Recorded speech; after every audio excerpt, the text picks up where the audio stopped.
एक सुनसान द्वीप पर एक आदमी, उसकी आखिरी उम्मीद भी जब आग की राख में बदल गई तो उसने आसमान को देखकर चीखा, अब तो सच में सब खत्म।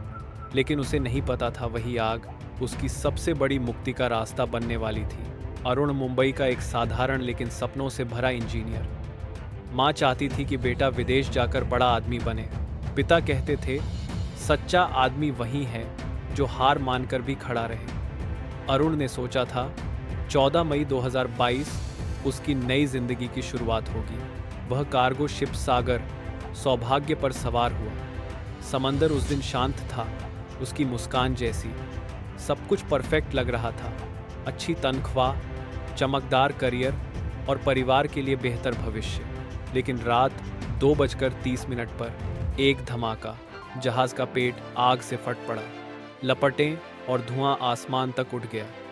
27 क्रू मेंबर सिर्फ 11 मिनट में राफ्ट पर कूदे, पर लहरें 8 मीटर ऊंची थीं।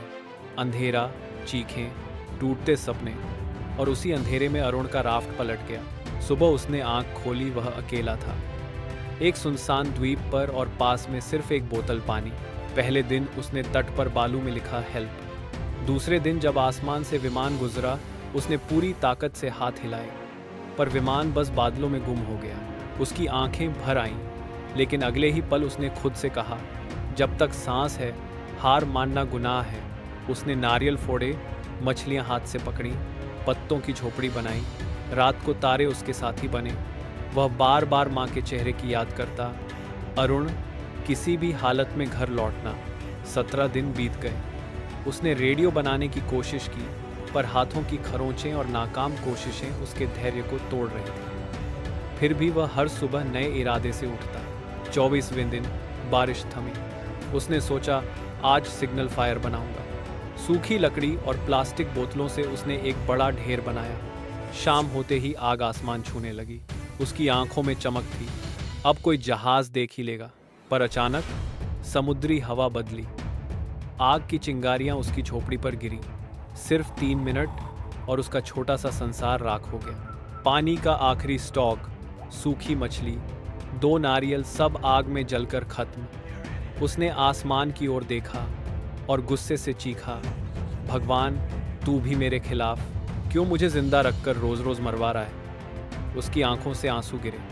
उस रात उसने महसूस किया, उम्मीद सच में मर चुकी है। लेकिन वही आग जिसे उसने धोखा कहा था, 42 नॉटिकल मील दूर भारतीय नेवी के जहाज इन सुजाता के रडार पर हीट सिग्नेचर बनकर उभरी। रडार ऑपरेटर बोला, सर, ये नेचुरल नहीं है, कोई इंसान है। कैप्टन ने आदेश दिया, चॉपर भेजो। रात 11:15 बजे हेलीकॉप्टर की रोशनी द्वीप पर गिरी। अरुण ने अपनी पूरी ताकत जुटाई और हाथ हिलाया। उसका शरीर जवाब दे रहा था, पर उम्मीद फिर भी चिल्ला रही थी। थर्मल कैमरे में उसकी हल्की सी हरकत कैद हुई, और 12 मिनट बाद वह हवा में उड़ता गया, बचाव दल की बाहों में। और 30 मिनट बाद डॉक्टर ने कहा, डिहाइड्रेशन है, लेकिन दिल अभी भी धड़क रहा है और बहुत मजबूत है। चेन्नई नेवल हॉस्पिटल का कमरा। सलाइन की बूंदें टपक रही थी, और खिड़की से आती नमकीन हवा उसे फिर से समंदर की याद दिला रही थी। डॉक्टर मीरा बोली, तुम्हारा शरीर हारा था, लेकिन दिल नहीं। शाम तक माता पिता पहुंचे। माँ ने बिना कुछ कहे उसे बाहों में भर लिया। कंधों पर आंसू की गर्माहट गिरती रही।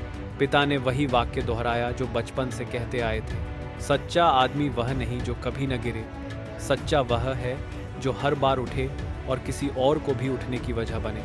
अरुण ने धीमे स्वर में बोला, मैंने द्वीप पर आसमान को कोसा था पापा, लगा भगवान भी मेरे खिलाफ है। माँ मुस्कुराई और प्यार से बोली, भगवान से नाराज होना भी एक तरह की प्रार्थना है बेटा, क्योंकि तुम अब भी उनसे बात कर रहे थे। अगले दिन मीडिया ने घेरा। एक रिपोर्टर ने पूछा, तुमने हार क्यों नहीं मानी? अरुण बोला, सच कहूं तो मैंने मान ली थी, पर शायद भगवान ने नहीं मानी। जिस आग ने सब जला दिया, वही आग नेवी तक सिग्नल बनकर पहुंची। मुझे समझ आया, कई बार खोना ही रास्ता बनता है।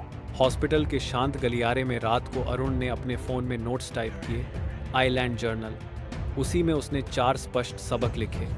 1, कंट्रोल द कंट्रोलेबल्स, जो मेरे बस में है। पानी खोजो, छाया बनाओ, सिग्नल दो, बाकी लहरों को सौंप दो। चिंता से नाव नहीं चलती, काम से चलती है। 2.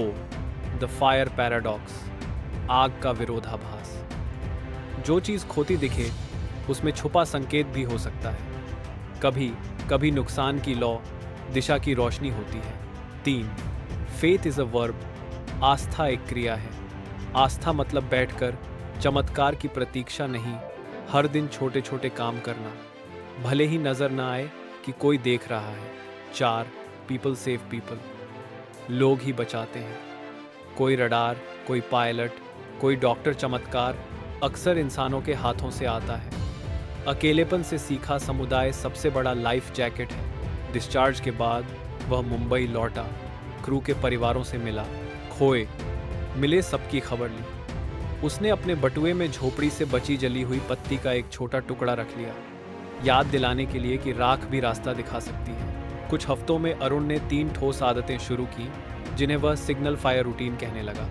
60 सेकंड रूल, जब घबराहट बढ़े 60 सेकंड में 3 काम तय करो, क्या देखना है, क्या छोड़ना है, अभी क्या करना है। रूल ऑफ टूज, हमेशा 2 स्रोत पानी, 2 तरह के शेल्टर और 2 सिग्नल ऑप्शन प्लान में रखो, जिंदगी में भी बैकअप रखो। GPS यानी ग्रैटिट्यूड प्रेयर सर्विस, हर दिन 3 कृतज्ञताएं लिखो, 3 मिनट मौन प्रार्थना और किसी एक व्यक्ति की बिन लाभ मदद। कुछ महीनों बाद उसने सिग्नल फायर इनिशिएटिव शुरू की, स्कूलों में जाकर बच्चों को बेसिक सर्वाइवल, इमरजेंसी सिग्नल्स और मानसिक धैर्य सिखाने लगा।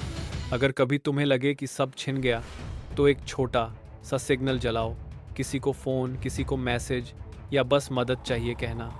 आग बाहर की हो या भीतर की संकेत बन सकती है।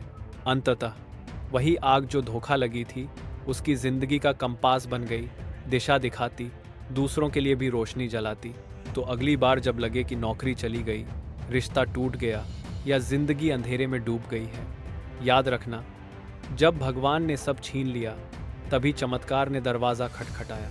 कमेंट में लिखो, क्या तुम्हारी ज़िंदगी में भी कोई ऐसी आग लगी है जो सब खत्म करती दिखी पर बाद में रास्ता बना गई। याद रखो, उम्मीद कभी मत छोड़ना, क्योंकि सबसे बड़ा चमत्कार हमेशा उसी मोड़ पर आता है जहां इंसान सोचता है अब तो सब खत्म। धन्यवाद।